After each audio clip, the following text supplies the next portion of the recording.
1894년 제2차 가보개혁 홍범 14조를 문재인 입장에서 판단해 볼 수 있습니다. 문벌 문제의 입장에서 판단하면 14조의 문벌을 타파하자는 내용이 나옵니다. 국가재정 문제의 입장에서 판단하면 7조의 택지 야문에서 관장하자고 합니다. 인재 등용의 입장에서 판단하면 14조의 인재 등용이 나옵니다. 이처럼 1894년 제2차 가보개혁 홍범 14조를 문재인 입장에서 판단해 볼 수 있습니다. 예, 그렇습니다. 1894년 제2차 가보개혁 홍범 14조를 문재인 입장에서 판단해 볼 수 있습니다. 문벌 문제의 입장에서 판단하면 14조의 문벌을 타파하자는 내용이 나옵니다.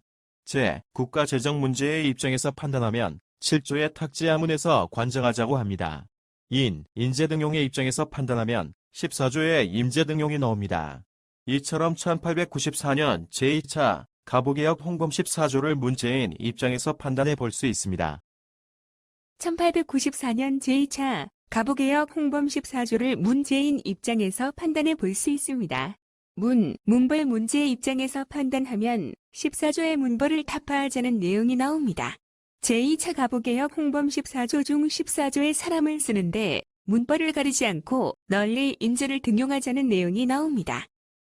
국가재정 문제의 입장에서 판단하면 7조의 택지 야문에서 관장하자고 합니다.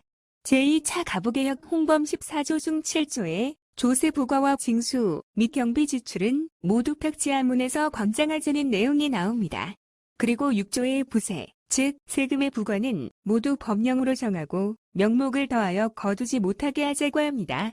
또한 9조의 왕실과 각 관부에서 사용하는 경비는 1년간의 예산을 세워 재정의 기초를 확립하자고 합니다. 인재 등용의 입장에서 판단하면 14조의 인재 등용이 나옵니다. 제2차 가보개혁 홍범 14조 중 14조의 사람을 쓰는데 문벌을 가리지 않고 널리 인재를 등용하자는 내용이 나옵니다. 추가로 11조의 널리 자질이 있는 젊은이를 외국에 파견하여 학술과 기회를 익히도록 하자는 내용이 나옵니다. 이처럼 1894년 제2차 가보개혁 홍범 14조를 문재인 입장에서 판단해 볼 수 있습니다.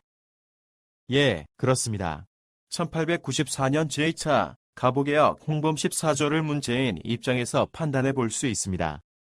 문벌 문제의 입장에서 판단하면 14조의 문벌을 타파하자는 내용이 나옵니다. 제2차 가보개혁 홍범 14조 중 14조의 사람을 쓰는데 문벌을 가리지 않고 널리 인재를 등용하자는 내용이 나옵니다. 국가재정 문제의 입장에서 판단하면 7조의 탁지하문에서 관장하자고 합니다. 제2차 가보개혁 홍범 14조 중 7조의 조세 부과와 징수 및 경비 지출은 모두 탁지하문에서 관장하자는 내용이 나옵니다. 그리고 6조의 부세, 즉 세금의 부과는 모두 법령으로 정하고 명목을 더하여 거두지 못하게 하자고 합니다. 또한 9조의 왕실과 각 관부에서 사용하는 경비는 1년간의 예산을 세워 재정의 기초를 확립하자고 합니다. 인재 등용의 입장에서 판단하면 14조의 임재 등용이 나옵니다.